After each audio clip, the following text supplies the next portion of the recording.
Hi everyone, I'm Kirk Johnson here with the BMW Motorrad Club in Northern Illinois. Today, we're going to go through some more of the questions. But first, I'm going to open up myself a beer because I have got so many questions. I feel like sometimes, well, you just got to relax and have a beer. So, what I'm drinking today is a little snowshoe ale from the New Glarus Brewing Company, only available in Wisconsin. So, you guys out there in California, you're going to have a long trip to get yourself some good snowshoe. And, I'm going to pour this in here and let this settle down.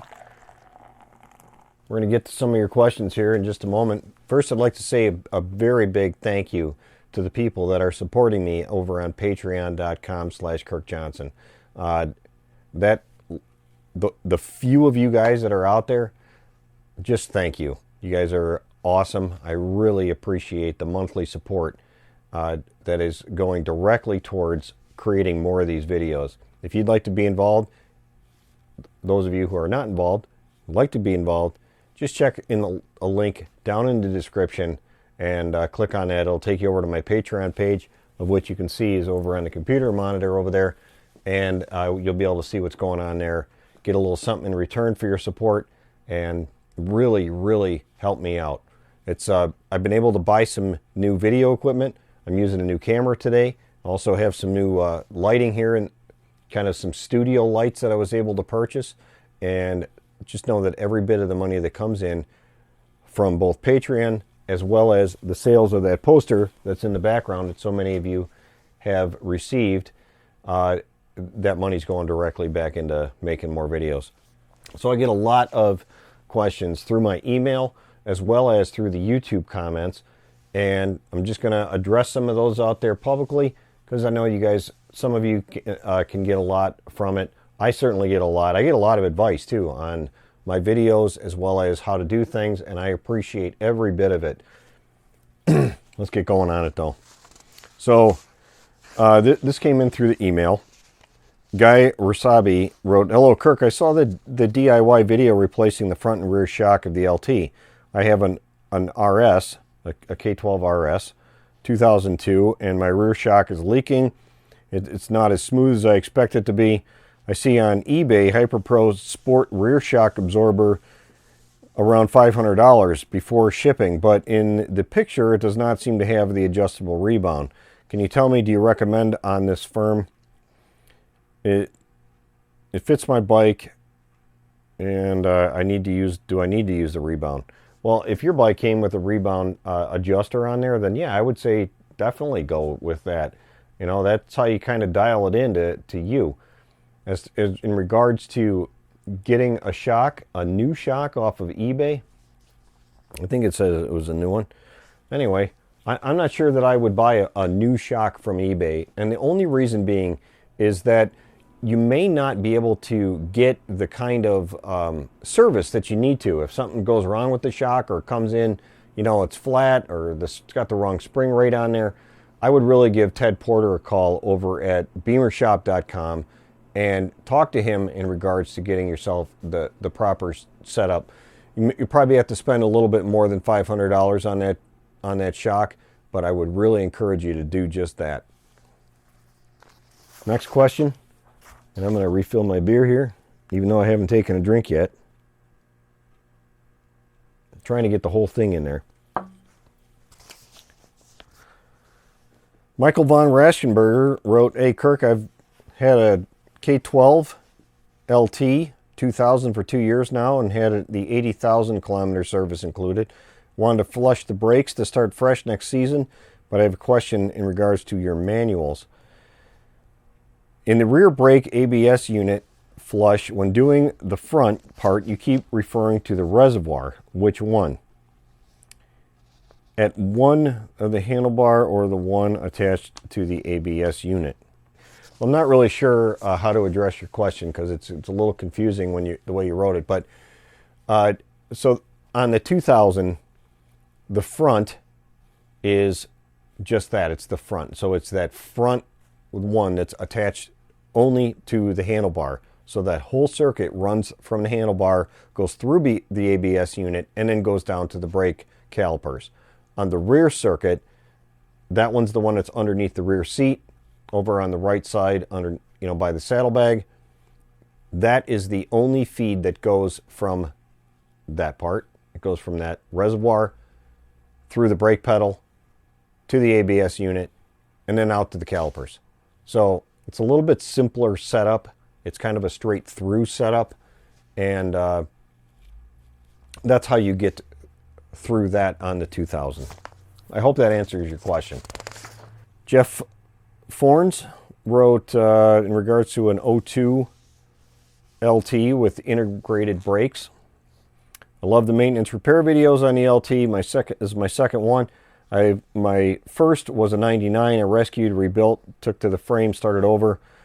I bought an 02 and rebuilt it for the long haul and upgraded many parts. My only problem is that the integral ABS brakes are hypersensitive, grabby, and surgy. Is there a way to adjust, detune, or make them less sensitive? I don't know that anybody out there has been able to detune the brakes. And, I mean, really, on its face, would you want to detune your brakes? You want to have as good at brakes as possible. But I know what you're talking about on those models that have the integral brakes with, especially those early pumps.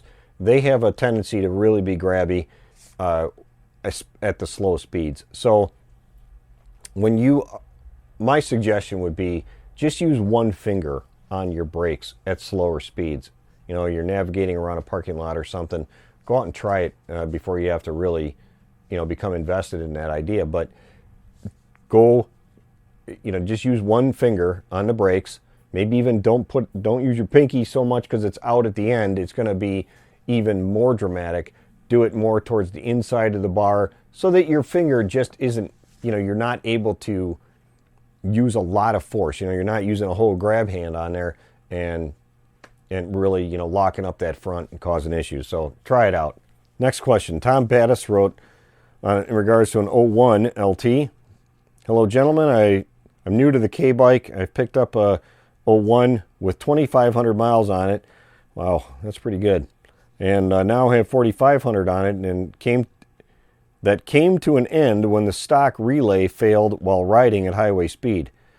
I'm believing I fried the starter. After expecting to replace the upgrade relay, but now the bike won't crank over. My question is, can I get the starter out without dropping the gearbox? Well, if you can, you're magic, and that would be awesome. On a normal bike made by like normal humans, you would be able to get the starter out without any trouble at all. But this is made by BMW, and BMW is built by Bavarian monkey wrenches, and they have created some magic formula in which the normal parts that would break on a bike, those are unobtainable, they're inaccessible, and they make it as hard as possible so that you have to take it back to the dealer. So sadly, no, you can't get the starter out of there without pulling the transmission out. So you're in for the long haul. Just pull the transmission out and you'll see the starter attached to it and you'll be able to get it out. My real question to you is, how on earth did you set off the starter going down the highway at highway speeds? I can't even imagine a scenario in which you could do that. That's crazy. So, and where did you find a bike with 2,500 miles on it, an 01? Well, that thing never drive anywhere? That bike was brand new. That's awesome. I'm glad to hear that there's still motorcycles out there with such low miles on them. Worth fixing for sure. Time for some.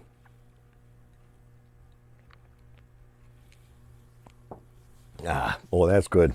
You guys like dark ales? This is a really good one to try. It's so smooth. Snowshoe ale. I wish they could sponsor me, and then I'd have some free beer here. But hey, whatever. I'm glad to buy it. Okay, going off of the comments on the YouTube channel now. Chandera wrote, after I change battery, why the engine not starter? Chan, I have no idea what motorcycle you're even referring to. If you're referring to an LT, I don't know. Maybe you set off the immobilizer when you change the battery. In regards to that, I can't really help you with that one because I don't know enough. I don't have enough info. Pedro Garcia Herman Gomez wrote, I have to replace the ABS module of a K1200 LT 2008, and I do not know how to remove it. I could light it. Thank you very much. I don't think lighting is going to help. You may end your problem with it if you do decide to light it, but that's not a good thing to do. So, Pedro, I don't have a video in regards to pulling out the ABS module on an LT. It's really pretty straightforward, though. They're just held in there with some clips and some bolts underneath. You get the electricals out of the way, pull the battery, of course, and you'll be able to get that module out of there. If I do get one in the shop ever that needs a module pulled out, all you guys in the future, I certainly will make a video on how to do it. Pick a Part Party wrote regards to the F650 GS video I did. I have a 2001 GS, took the fairings off to have them wrapped, and it ended up sitting 4 years outside. Well, they are really slow. Maybe you should try a different person to wrap those things. My gosh. I cleaned it up and put it back together, and she just won't idle right. I cleaned the injectors, replaced the damaged fuel lines, etc. I still can't get it to idle right without dying. Any suggestions? Yeah, I think you need to go through the wiring and see, is there any corrosion. If you left the covers off the bike, it probably got wet at some point, and you may have creatures living in there, critters. You also probably need to empty the gas tank out, like dumping it out upside down, or pull, the filter out. You need to change the filter. You really need to go through that thing. If it was sitting outside for 4 years without covers on it, that's not going to do it any good whatsoever. So you got some other issues obviously going on, and you're on the right track. Just go start over. Give it the biggest tune-up you've ever given anything before, and go from there, and I think you'll be able to get it running again. It's just parts and time, right? George Obradovich wrote in regards to my introduction to the K1200.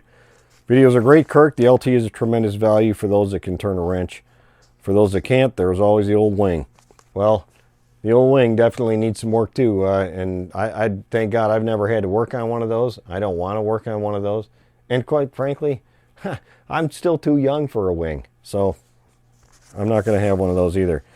William Trexler wrote regards to the video, my tips and tricks video. He just commented, your legs are too short. Well, I don't know. I never really checked. They seem like they're long enough. Your legs are too short. Oh, I know what you're talking about. You're probably talking about when I was sitting on the seat and I'm trying to get that thing off of the center stand. Yeah, you're right. My legs are too short for that.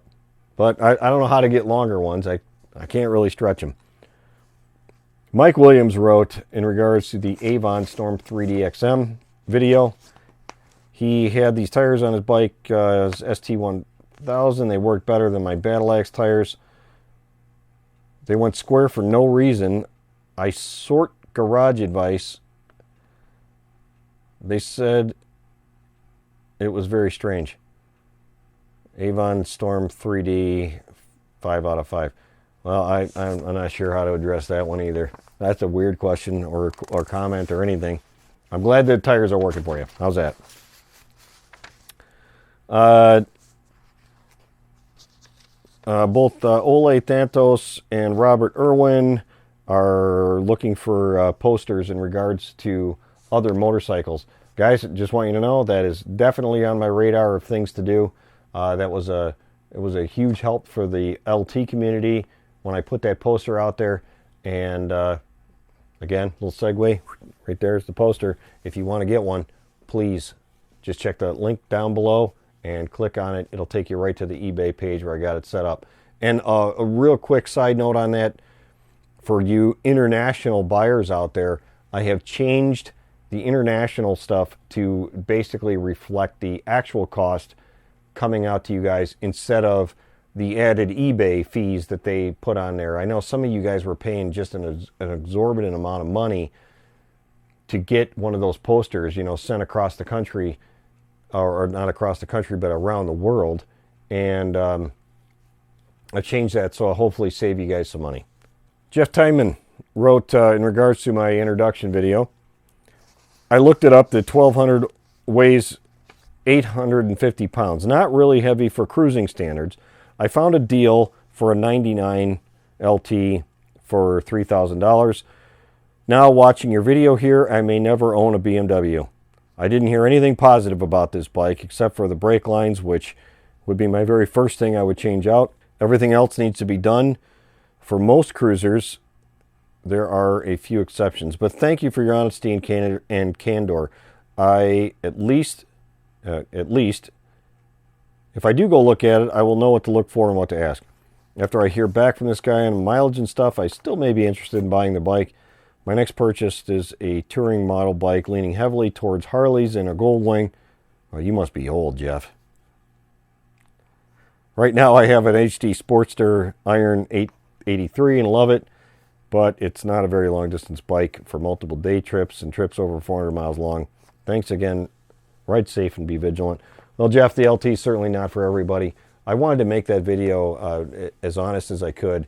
And, you know, when you look at videos, especially when you're doing any kind of reviews, even if you look at reviewing products, people want to hear about the negative things. They don't necessarily want to hear somebody gushing and gloating all over it, because they're going to be disappointed if they get that thing and they decide, oh my gosh, you know, it's got a problem, or you know, I can't drive it around a parking lot, it's too heavy, it's going to tip over.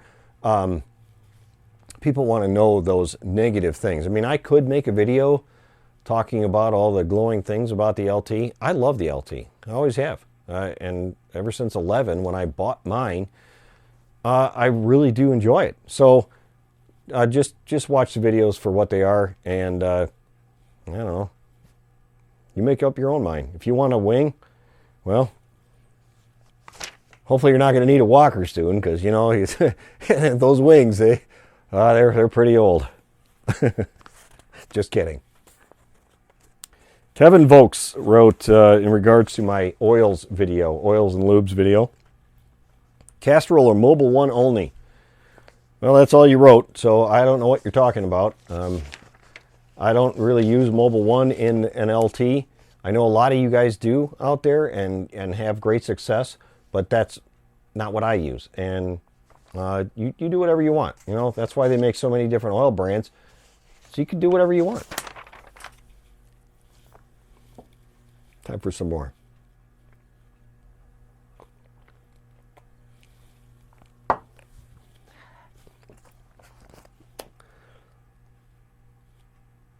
Steve Maring wrote in regards to the video that I made with the cracked fender.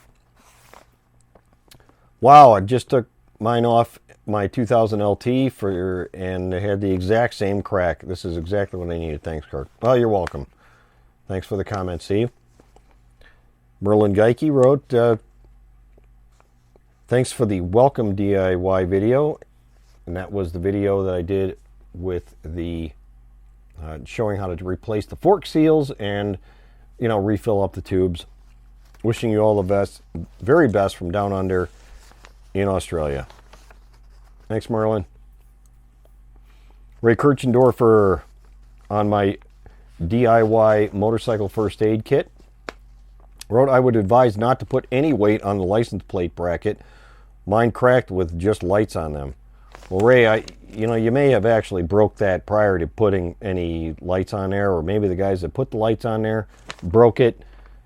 I don't think that, if that thing was screwed on there right, it's really not going to break.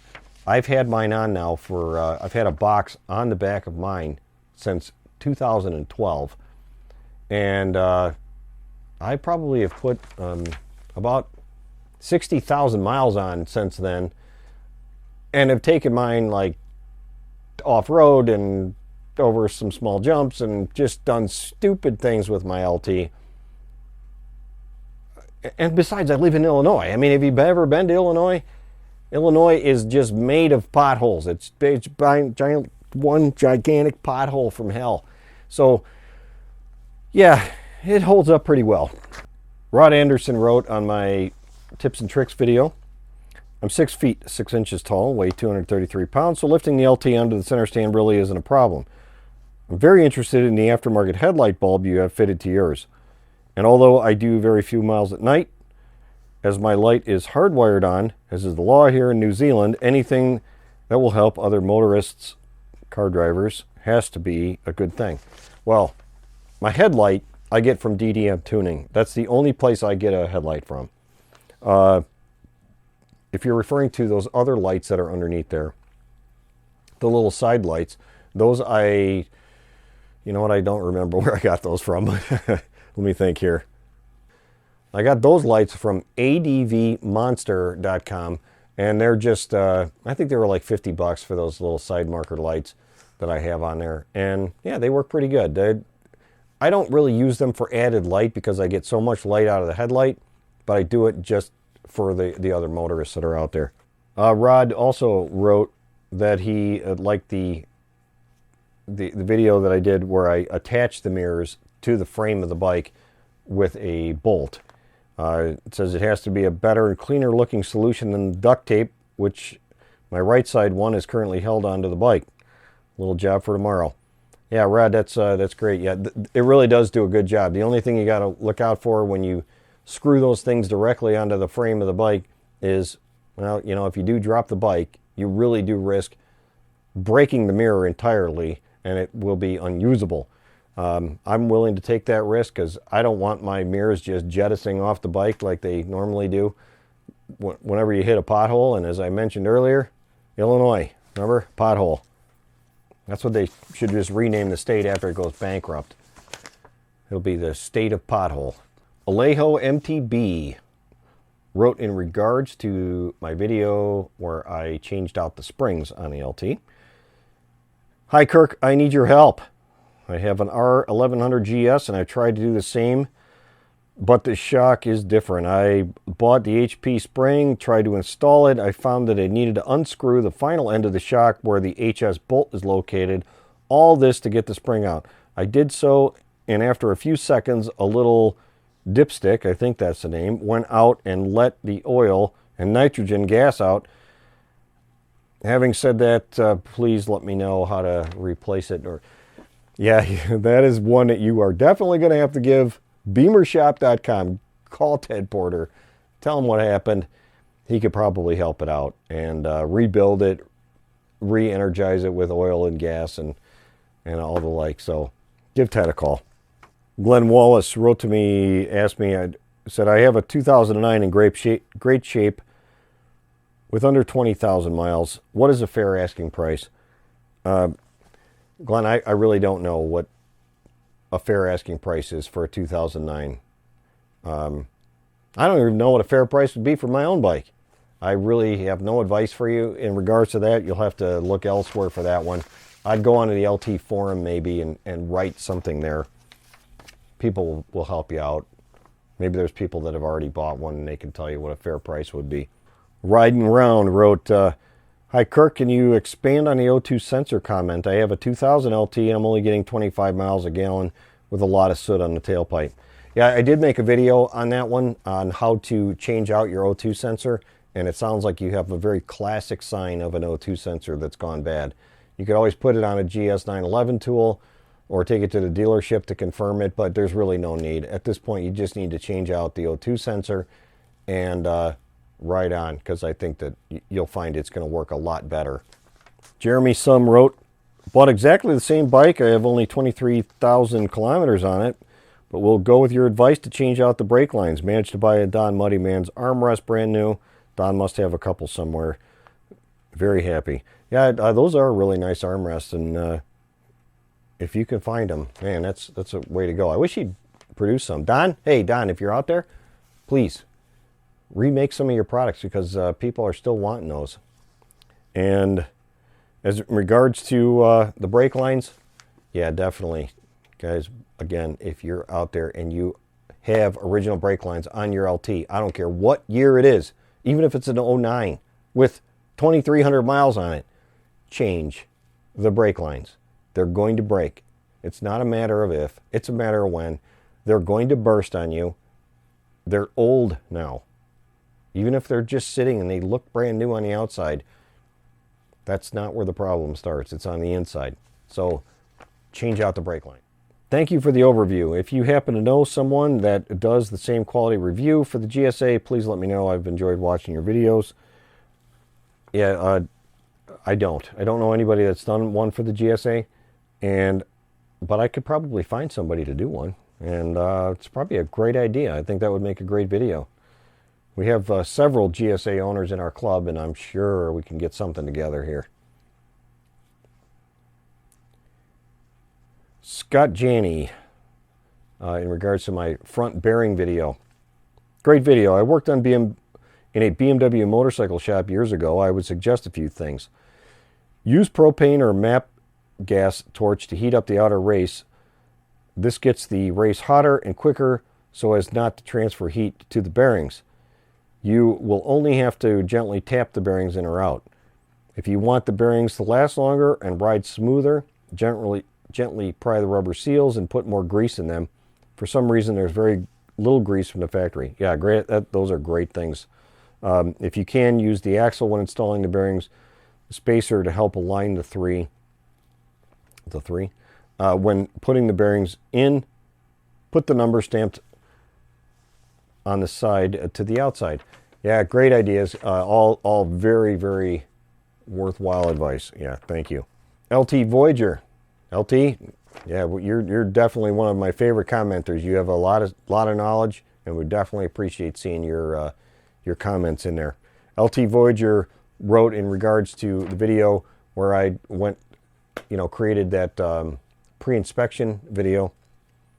I would also check rear wheel play, check the pivot bearings, great idea. Fuel quick disconnects for the bad plastic ones. Definitely, if you have an access to check that, or you can get a flashlight, maybe look around in there without taking the side covers off. Yeah, check that. That's not really something though that's something you're going to check after you buy it. Cracks in the top case handle. He got one of the last fix it before it breaks kits to prevent handle breakage. A great thing. Yeah.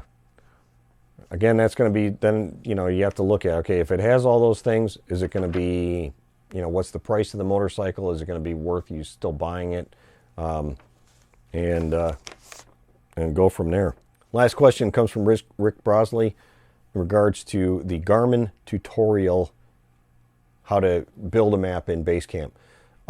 He wrote, and I can answer this one even though I didn't do the video. How did you get such a detailed map that my maps don't have the detail showing streets within a town or city? Yeah, Rick, the way you do that is you have to hook your GPS back up to the computer and then go to Garmin Express, open up your Garmin Express, and download the maps onto your computer. That's how you do it. And once you do that, you don't have to have your Garmin attached to the computer in order to see the detailed maps.